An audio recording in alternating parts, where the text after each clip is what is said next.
La Bible révèle que la fin de toute chose est proche et que Dieu appelle tout homme à pouvoir se réjouir de la seconde venue de Jésus-Christ.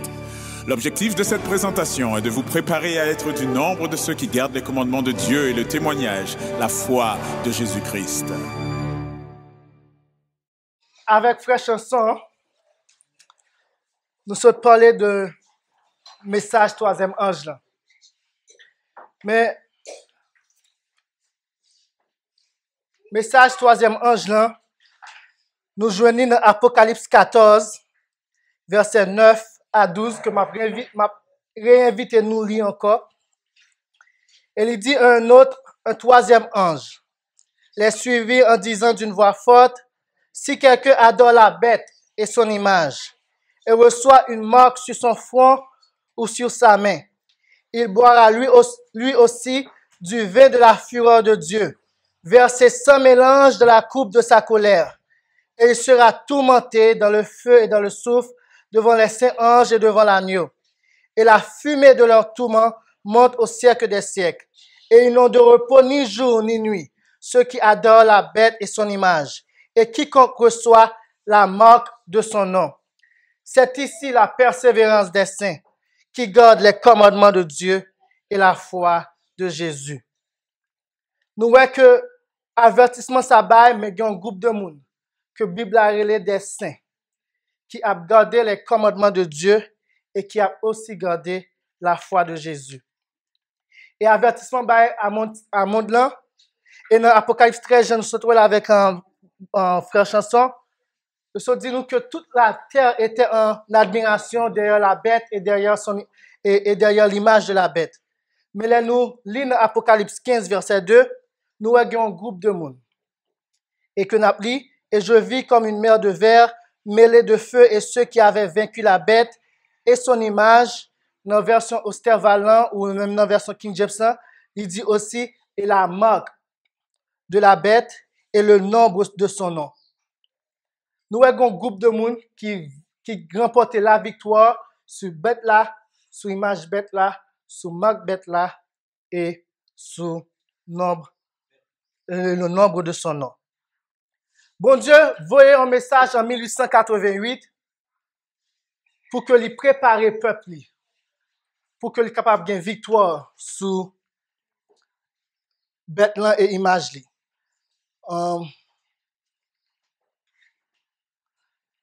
Dans l'événement des derniers jours, page 151, paragraphe 3, même traduit directement de texte anglais pour être capable plus fidèle, il dit: dans sa grande miséricorde, le Seigneur envoya un très précieux message.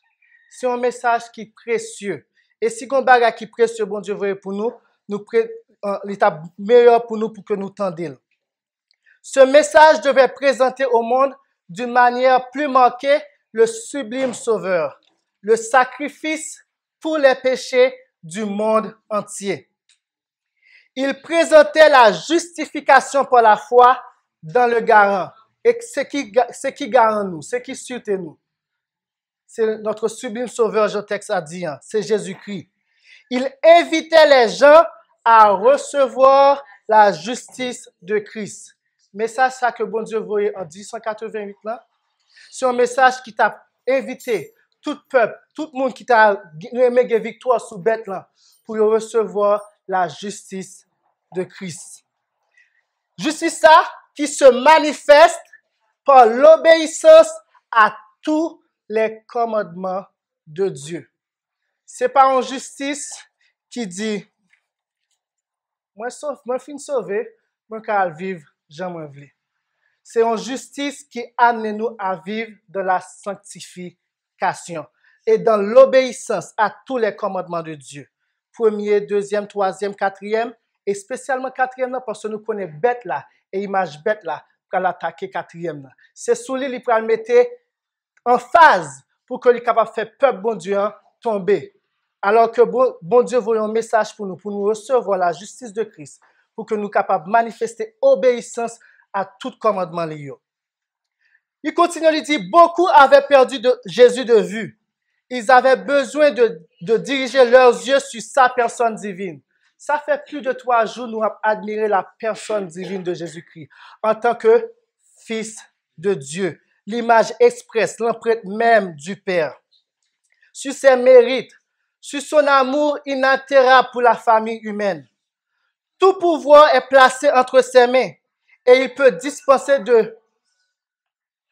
Tout pouvoir est placé entre ses mains et il peut dispenser de riches dons aux hommes en impartissant le don sans prix de sa propre justice à l'agent humain impuissant.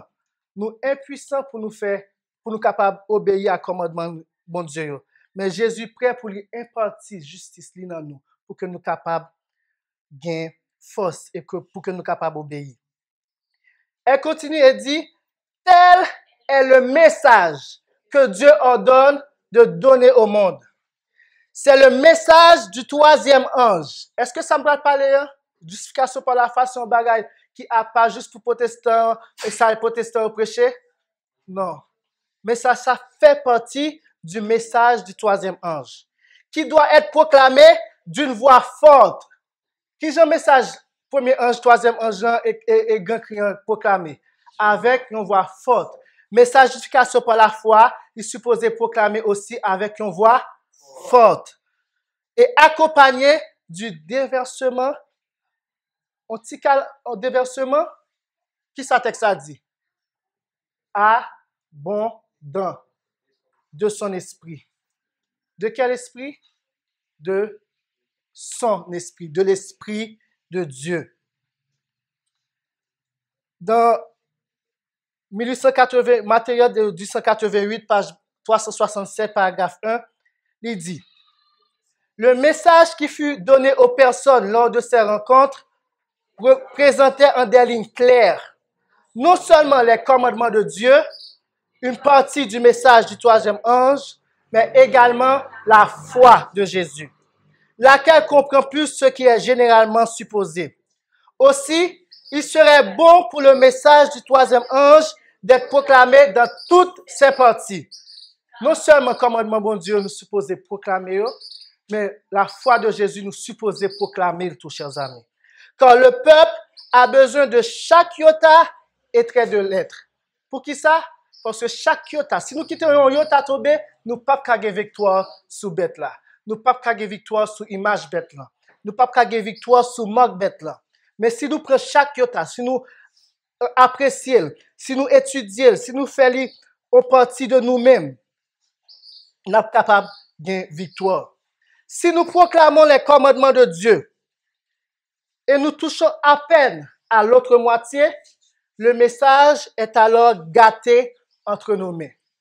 Si nous juste parlons de commandement, nous pas parler de la foi de Jésus, de la justification par la foi en Christ qui nous conduit à obéir à tous les commandements de Dieu, message troisième ange gâté dans mes mains.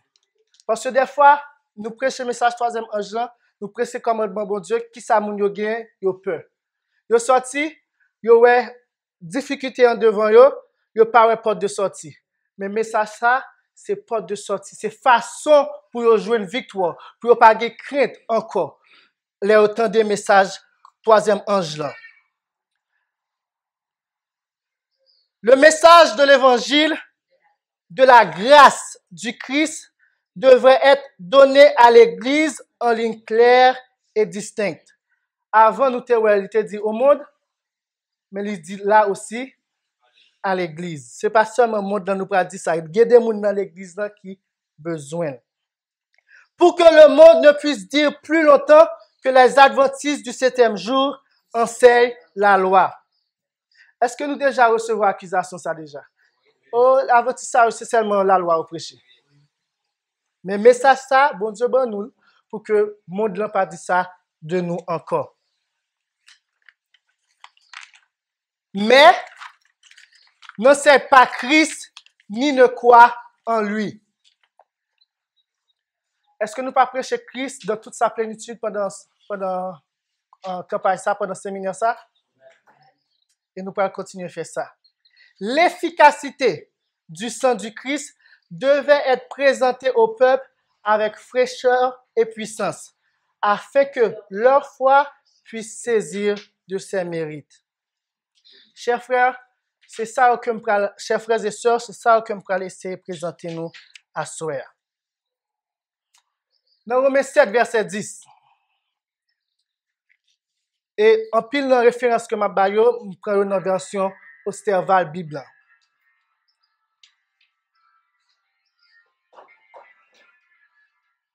S'il vous plaît, chers amis. Vous pas obligé de fermer le téléphone, vous mettez sous silence, s'il te plaît. Nous style le sabbat. Pas vrai? On est encore dans le sabbat. Romains 7, verset 10. Et moi, je suis mort, de sorte qu'il s'est trouvé que le commandement qui m'était donné pour avoir la vie m'a donné la mort. Et dans Romains 10, verset 5, il dit, en effet, Moïse décrit la justice qui est par la loi, en disant que l'homme qui fera ces choses vivra par elle. Dans deux versets, nous voyons que la loi, bon Dieu, est capable d'accorder nous la vie et il est capable d'accorder nous la justice.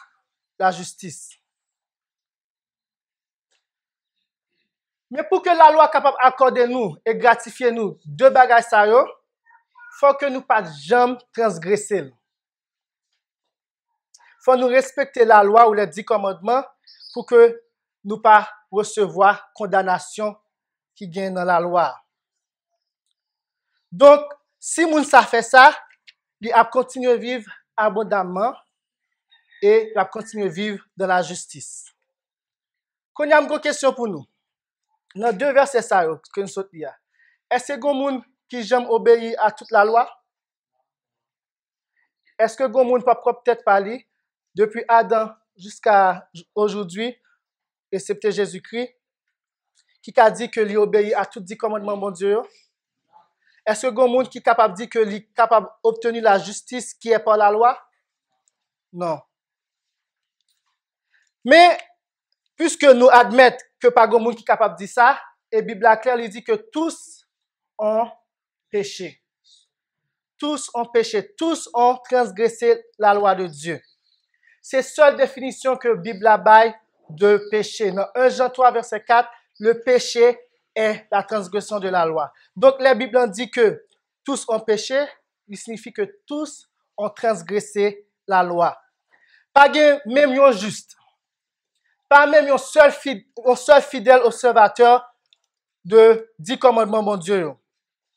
Donc, nous tous, nous méritons la mort. Et pas de monde qui est capable de joindre justice qui vient et qui sortit dans la loi. Nous tous, nous sous la loi. Signifiant que nous tous, nous condamnons. Nous gardons vie, nous gardons la loi. Nous voyons que la loi pointe nous à juste un seul commandement que nous violons. La loi dit, tu as commis la convoitise, tu mérites la mort. Et nous gardons la loi, nous gardons vie, nous voyons que il y a raison. Nous convoitons femme prochaine. Nous convoitons l'argent prochaine. Et nous reconnaître que verdict la loi est vrai. Chers frères, chères sœurs, la loi pas de sentiment, il pas de émotion. Il n'est pas capable de ressentir pitié ni miséricorde pour quiconque. Il y a un peu de monde, d'une manière ou d'une autre, il peut dédier ses restes à obéir à la loi strictement le plus que possible. Toute exigence de la loi. Mais il oublie qu'une obéissance future ne peut pas donner, voire même une seule désobéissance passée. Si nous cherchons à obéir à la loi, peut-être pas nous, quelle que soit l'obéissance que nous avons à la loi, parce que nous sommes déjà tous en péché, nous sommes déjà transgressé la loi de Dieu, ça n'a pas bien aucune valeur. La loi est capable de paraître dure, mais c'est réalité. Tu obéis, tu vis. Ou désobéis, ou mourir. Les juste, sainte et bonne. Si salut nous, te dépend de la loi, nous tous nous allons mourir éternellement. Il n'est pas capable de sauver.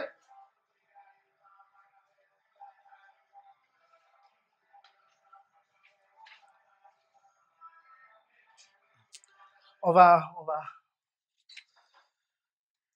continuer ici. Il n'est pas capable de sauver nous et il n'est pas capable d'épargner nous de châtiments que nous méritons. Dans Galates 2, verset 21, il dit, car si la justice vient de la loi ou de l'observation de la loi, on va faire des commentaires des fois dans notre texte, Christ est donc mort en vain. Si tu as yon nan nous tout simplement sous terre qui est capable de recevoir, qui est capable de joindre la justice en obéissant à la loi, Christ n'a pas même besoin de mourir. Il t'a dit, il y a un monde qui a fait, tout le monde a fait. On faut résumer tout petit. La loi est juste, sainte et bonne. Il n'est pas capable de pardonner les transgresseurs, quel que soit, même s'il est juif, même s'il est gentil ou pas. Dès pour transgresser, ou pour résultat, la mort. Pas aucun monde qui est capable de satisfaire l'exigence loi morale bon Dieu. Donc, aucun homme est juste ou possède la justice de la loi. Tout le monde peut retrouver condamné par la loi et n'est pas capable de sauver tête ni épargner de condamnation que la loi exigeait. Alors, qui question que nous sommes capables de poser tête nous? Qui j'aime pour nous sauver l'homme? Qui j'aime capable de faire sauver si je ne suis pas capable d'obéir à la loi que bon Dieu dit m'obéir? Si je ne suis pas capable d'obéir à l'exigence que lui mettait dans 10 commandements. La loi n'est pas capable de sauver nous et nous ne sommes pas capables de sauver tête nous. Seule option qui retient, c'est pour que nous ayons un substitut qui vient et qui prend place nous, qui paye pénalité, culpabilité nous, et qui mourit dans place nous. Seule façon ça, le salut de l'homme capable d'assurer. Si ça, il n'est pas supposé rester dans une position qui est indifférente de l'homme. Il est supposé prendre la place de l'homme, il est supposé retrouver dans la position de l'homme, vivre la vie de ce dernier et pas commettre même erreur avec l'homme. Et l'elfine fait ça, vivre dans toute la justice, il est capable d'impartir à l'homme parfaite justice que lui-même il te joigne, il te obéit complètement à commandement bon Dieu. C'est en ce moment-là, chers frères, chères sœurs, que entre en jeu Dieu et Jésus-Christ. Bon Dieu désirait sauver l'homme de condamnation. Il dit l'homme, j'ai trouvé une rançon pour te sauver. Je donnerai mon fils bien-aimé à ta place. Façon ça, bon Dieu est capable de rester juste tout en justifiant le coupable qui a la foi en Jésus. Nous sommes capables de lire ça dans Romains 3, versets 25 et 26. La loi n'a pas de sentiment, mais Dieu est amour. La loi n'a pas de pitié, mais notre Père est compatissant, riche en miséricorde. La loi condamne à la mort, mais Dieu sauve à la vie éternelle. Jésus-Christ décrit l'amour papa comme ça dans Jean 3, verset 16, et m'a dit ça, excusez-moi, dans version King James, car Dieu a tant aimé le monde, qu'il a donné son seul Fils engendré, afin que quiconque croit en lui ne périsse pas, mais qu'il ait la vie éternelle.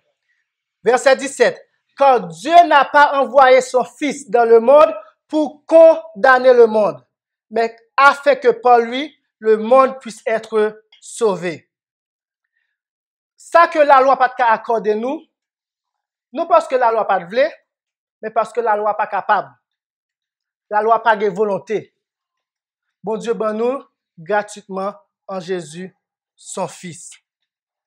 La loi pas capable nous la justice. Nous rejoignons gratuitement en Jésus. Romains 3, verset 22 et 23 dit nous, la justice, dis-je, de Dieu, qui est par la foi en Jésus-Christ, en tous ceux et sur tous ceux qui croient, et qui sont justifiés gratuitement par sa grâce, par la rédemption qui est en Jésus-Christ. Ce que la loi n'est pas capable de faire, bon Dieu fait dans propre petite li. Romains 8, verset 3 et 4. Nous t'avons invité nous à aller dans verset ça. Ouvrez Bible nous, chers frères. Ouvrez Bible nous. Romains 8, verset 3 et 4. Parce que m'a pris verset à m'a commenté chaque petit parti là-dedans. Romains 8, verset 3 et 4.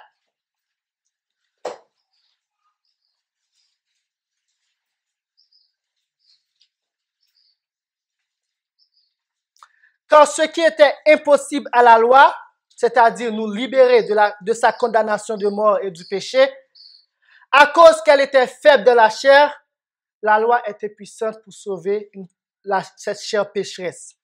Dieu l'a fait. Est-ce que nous croyons ça? Est-ce que nous croyons que Dieu fait un bagage que la loi est impossible pour lui faire?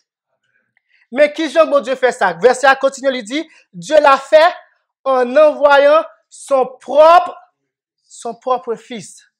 Pas un homme tant qu'homme, ni un ange, ni un bon ami, ni ou confrère, mais son propre fils engendré. Bon Dieu voyait propre petit lit dans une chair semblable à celle des hommes pécheurs. C'est-à-dire une chair qui est dominée par le péché comme tous les hommes vivant sur cette terre.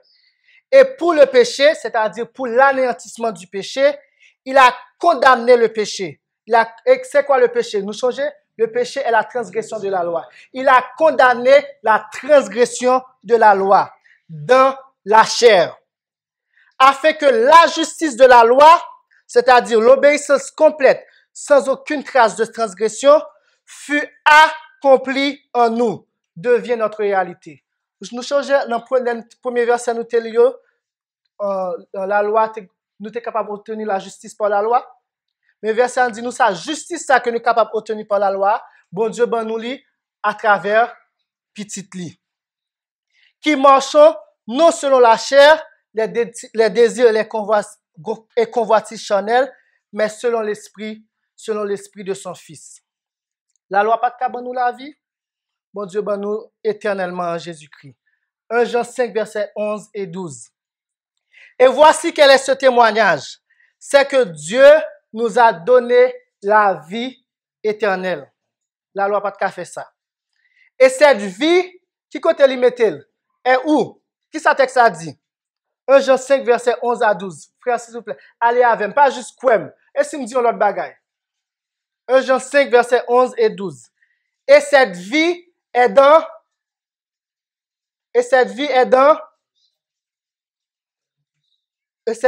son Fils. Bon Dieu, ben nous la vie ça dans petite lit. Non dans la loi.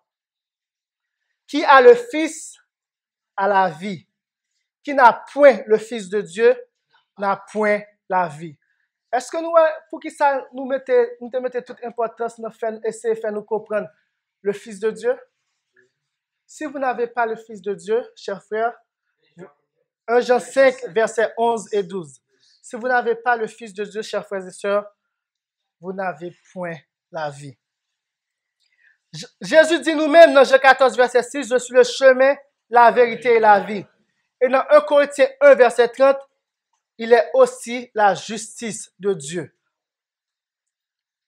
Donc, comprenant notre état de condamnation par la loi, comprenant notre incapacité à satisfaire les exigences de la loi de Dieu à cause de notre désobéissance passée, comprenant que cette dernière ne peut nous accorder vie et justice, nous sommes dans l'obligation de réaliser que c'est seulement en Jésus-Christ que nous pouvons obtenir la vie et la justice dont réclame la loi si nous voulons continuer de vivre. Si nous voulons continuer de vivre et gagner la vie éternelle, nous supposons réaliser que c'est seulement en Jésus que nous sommes capables de joindre. Nous supposons réaliser que tout effort personnel a un résultat en échec certain. Et nous supposons courir vers Jésus et cacher nous en lui. Parce que là, nous en Jésus, la loi ne peut nous condamner. Il est le rocher des siècles. Romains 8, versets 33 et 34. Qui accusera les élus de Dieu? Dieu est celui qui les justifie. Qui condamnera? Christ est celui qui est mort. et qui de plus est ressuscité, qui est assis à la droite de Dieu et qui intercède même pour nous. En Jésus-Christ, nous sommes capables d'apprécier la vie, chers frères. Romains 8, versets 1 et 2. Il n'y a donc maintenant aucune condamnation pour ceux qui sont en Jésus-Christ, qui marchent non selon la chair, mais selon l'esprit. Parce que la loi de l'esprit de vie, qui est en Jésus-Christ, m'a affranchi de la loi du péché et de la mort. La loi de l'esprit de vie qui est en Jésus-Christ affranchit de transgression, commandement, bon Dieu. Christ nous a rachetés de la malédiction de la loi, nous dit Galates 3, verset 13. Il y a des gens qui disent Christ nous a rachetés de la loi. Ce n'est pas ça que le texte a dit.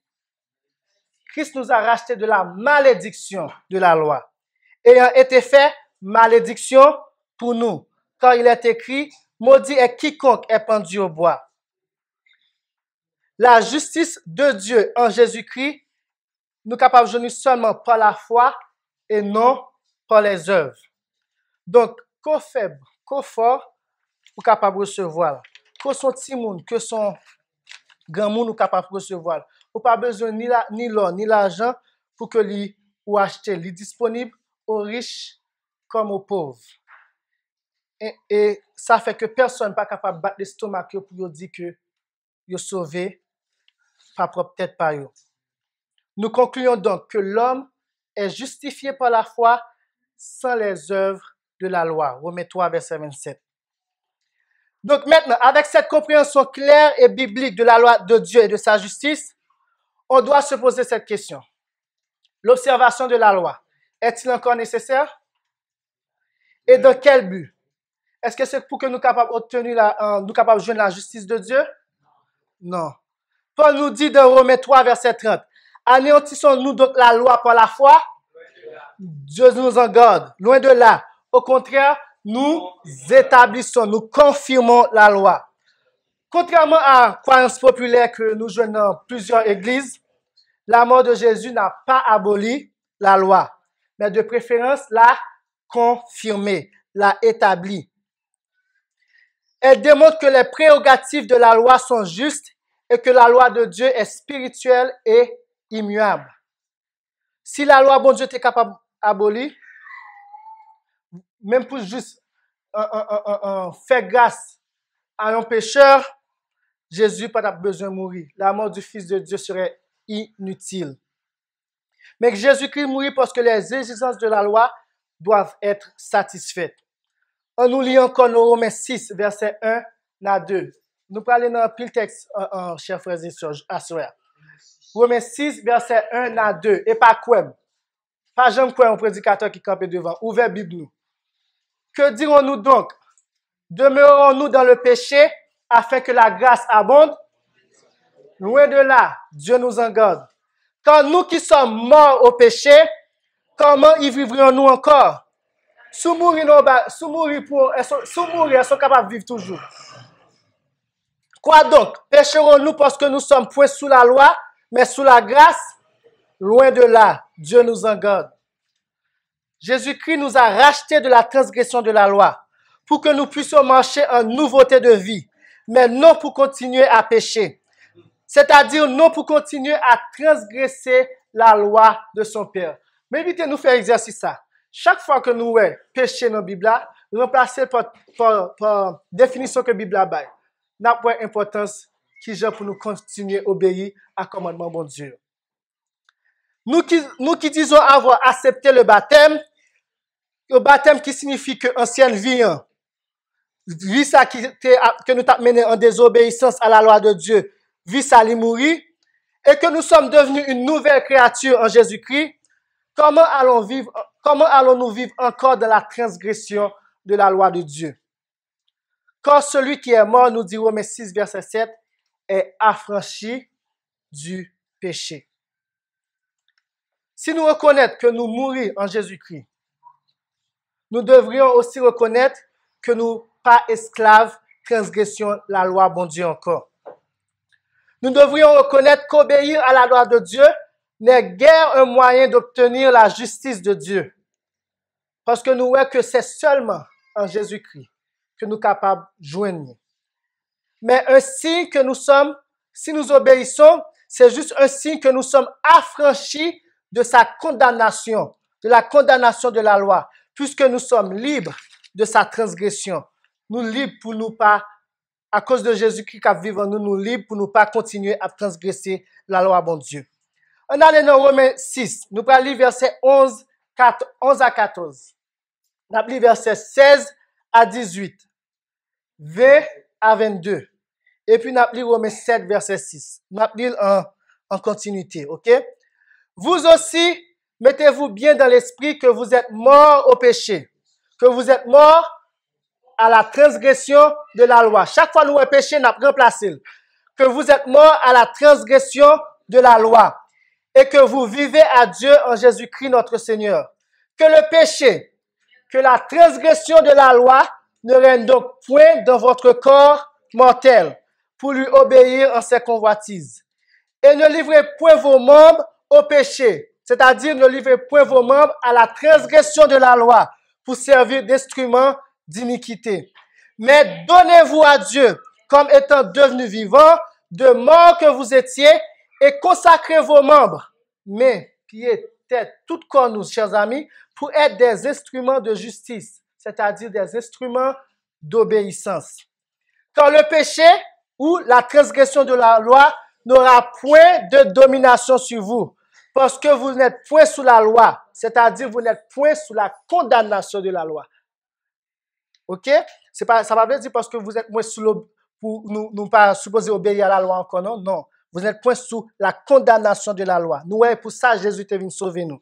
Mais sous la grâce, sous la couverture de la justice du Christ.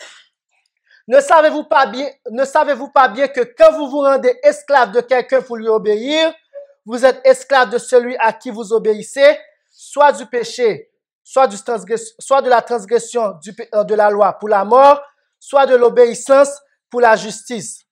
Mais grâce à Dieu de ce que, après avoir été esclave de la transgression de la loi, vous avez obéi de tout votre cœur.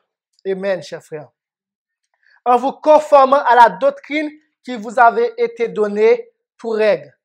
Ayant donc été affranchis de la transgression de la loi, vous êtes devenus les esclaves de la justice.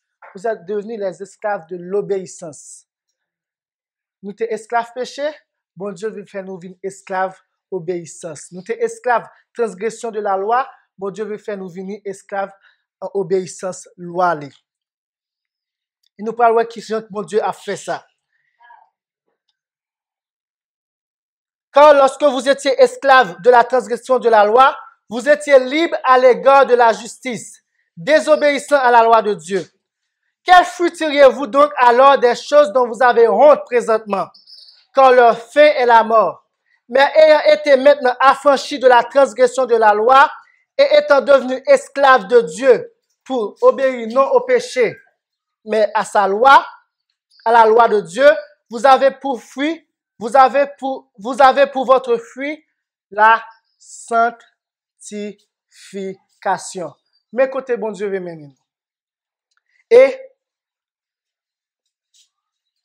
et pour fin la vie éternelle. Mais maintenant, nous sommes délivrés de la loi. Est-ce que nous sommes délivrés de l'obéissance de la loi? Non, nous sommes délivrés de la condamnation de la loi. Étant morts à celle sous laquelle nous étions retenus, afin que nous servons Dieu dans un esprit nouveau, c'est-à-dire ressuscité en Christ, devenant une nouvelle créature, nous avons un nouveau esprit qui est prêt à obéir. Bon Dieu a donné nous, un cœur nouveau, que lui dit qui a obéi à tout commandement lié. Et non point selon la lettre qui a vieilli. Nous constatons que Paul démontrait que une nouvelle vie en Christ, supposée conformer avec la loi de Dieu. Et dans 2 Corinthiens 5, verset 17, il nous a dit, si donc quelqu'un est en Christ, uni à lui par la foi, qui j'ai pour nous en Christ, il faut que c'est par la foi que nous unis avec lui. Il est une nouvelle créature. Comment nous vivons une nouvelle créature, ça? C'est là nous nés de nouveau. Et comment nous nés de nouveau? C'est par l'Esprit de Dieu. Ce qui est né de la chair est chair, mais ce qui est né de l'esprit est esprit. Les choses vieillies sont passées. Voici, toutes choses sont devenues nouvelles. On vit une nouvelle condition de vie spirituelle en Christ.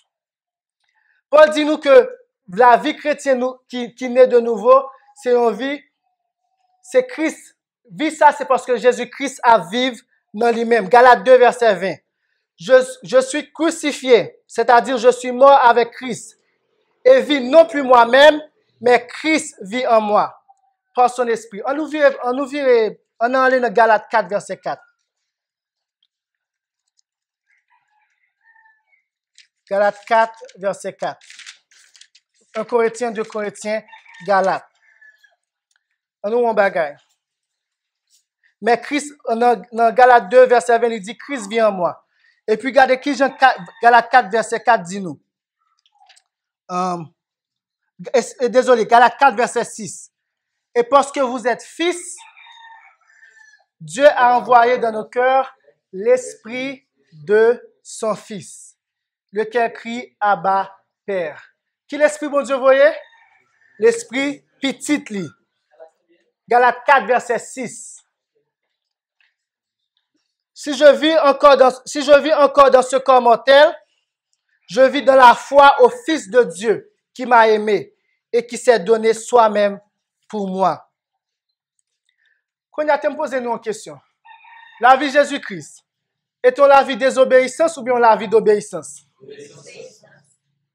Est-ce que Christ, s'il la vive dans nous, il va vivre même façon de vivre là ou bien la vivre dans désobéissance? Même façon de vivre là, il te vivre dans l'obéissance. En nous, qui ça Jésus dit? Jésus dit dans Jean 15, verset 10, si vous gardez mes commandements, vous demeurerez dans mon amour, car j'ai gardé les commandements de mon Père, et je demeure dans son amour. Dans Jean 8, verset 29, il dit, celui qui m'a envoyé est avec moi, et le Père ne m'a point laissé seul, parce que je fais toujours ce qui lui est agréable. Donc, nous concluons que Jésus te vive en obéissance. Et si Jésus a vécu dans nous-mêmes, Jésus peut vivre en vie d'obéissance. Et si nous quittons le vivre dans nous, et Jésus a vécu en vie d'obéissance, nous-mêmes, par lui-même, nous vivons en vie d'obéissance. Or, vous savez que Jésus-Christ a paru pour ôter nos péchés. 1 Jean 3, verset 5 à 10. Et qu'il n'y a point de péché en lui. Il n'y a point de transgression de la loi en lui. Quiconque demeure en lui ne pêche point. Quiconque demeure en lui ne transgresse point la loi. Quiconque pêche, quiconque transgresse la loi, ne l'a point vu, ni ne l'a point connu. Mes petits enfants, que personne ne vous séduise. Pas quitter quelqu'un qui vient là, dit nous pas supposer, nous la vivre dans grâce, nous qu'à vivre, je nous voulons, nous sauver déjà, bon Dieu choisit nous. Dès le commencement, tout ça, c'est séduction ennemie. Et nous voyons que l'ennemi vient là pour lui faire nous comprendre ça. Celui qui fait ce qui est juste comme lui aussi est juste. Celui qui fait le péché, celui qui transgresse la loi, est du diable. Quand le diable pêche, le diable transgresse la loi dès le commencement. Or, le Fils de Dieu a paru pour détruire les œuvres du diable. Et dernière œuvre du diable, chers amis, c'est message 3e ange, c'est lui que lui a averti nous. Et même dernière œuvre ça, Jésus venu pour lui détruire lui. Quiconque est né de Dieu ne fait point le péché. Quiconque est né de Dieu ne transgresse point la loi. C'est ça Jean dit là. Parce que la semence de Dieu demeure en lui. Et nous sommes dans Genèse 3, verset 15, il te fait promesse là, un mot qui dit postérité en anglais, c'est seed, c'est semence. Jésus-Christ est cette semence. Si Jésus-Christ en nous, qui ça lui dit? Dieu demeure en nous. Et il ne peut pécher, il n'est pas capable de transgresser la loi parce qu'il est né de Dieu, parce que l'Esprit bon Dieu dans lui-même. C'est à ceci que l'on reconnaît les enfants de Dieu et les enfants du diable. Il y a deux camps à la fin des temps. Ça qui obéit à commandement bon Dieu, il y a enfant bon Dieu, et ça qui obéit à commandement les hommes, enfant du diable. Quiconque ne fait pas ce qui est juste et n'aime pas son frère n'est point de Dieu. Ce témoignage pas nous à Modelan. C'est ici que nous pouvons dire que Dieu ne nous a pas seulement rachetés de la condamnation de la loi, mais il nous a aussi rendus capables d'obéir à sa sainte loi, en nous donnant la vie de l'Esprit de son Fils en nous. Galates 4, verset 6. À cause que l'Esprit, petit bon Dieu, a vécu dans nous-mêmes, nous vîmes petit bon Dieu. Alors, allons-nous être des enfants obéissants ou des enfants désobéissants? On nous regarde 1 Thessaloniciens 4, verset 3.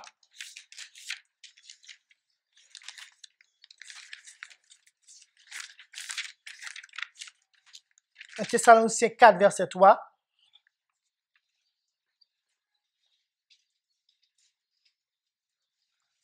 Un Thessaloniciens 4, verset 3. Ce que Dieu veut, c'est votre sanctification. C'est que vous vous absteniez de l'impudicité. On regarde verset 7 là tout. Car Dieu ne nous a pas appelés à l'impureté, mais à la sanctification. Le bon Dieu justifie nous, il veut mener nous à la sanctification. Et nous sommes capables seulement de mener une vie sainte, c'est de nous garder commandement, bon Dieu. Et libère-nous la foi de Jésus pour que nous soyons capables de faire ça. On nous gagnons le dernier texte qui parlait de sanctification. Hébreux 12, verset 14.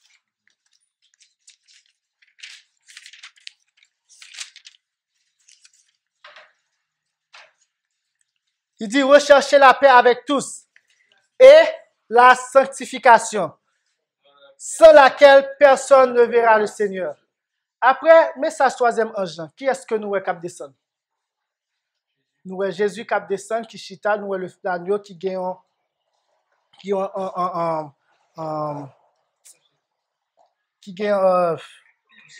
un fossile dans main pour que lui capable ramasser la moisson.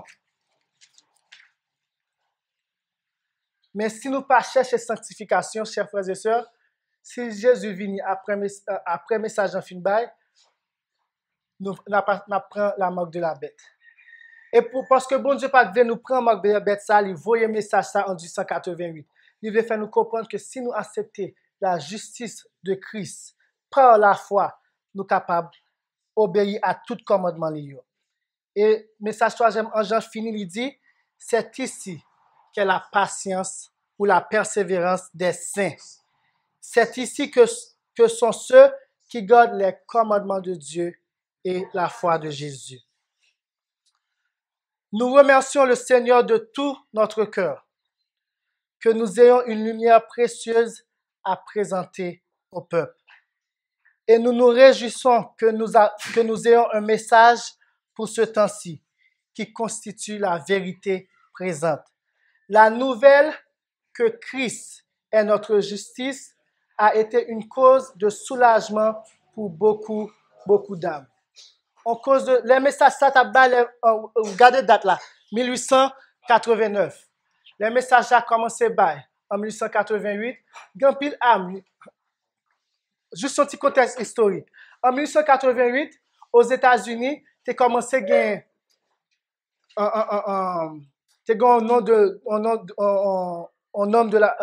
Blair et la loi de Blair qui t'a commencé à aller dans le gouvernement états-unien et qui a exigé la loi du dimanche.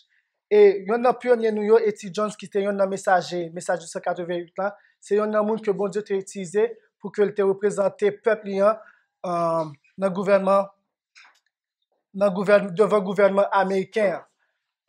En 1888, ça veut dire peuple là était déjà message en marque de la bête là qu'a formé.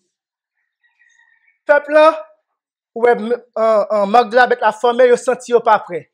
Et puis bon Dieu voit un message jusqu'à son par la foi ça en 1888 pour que il capable préparer yo. Et les peuples là j'ai un message là, beaucoup d'âmes étaient soulagées. Je dis à frère nous capable voir image bête là qu'a formé. Nous ouais union protestant avec le papisme 31 octobre 2017. Union fin faite. Nous avons notre propre église qui a accepté faire union avec un protestant Jean frère chanson te dit, image bête là, faut le faire avant afin que nous demander pour nous adorer. Nous capables de ça devant Dieu nous. Et bon Dieu voyons un message pour qu'il soulage beaucoup dans nous.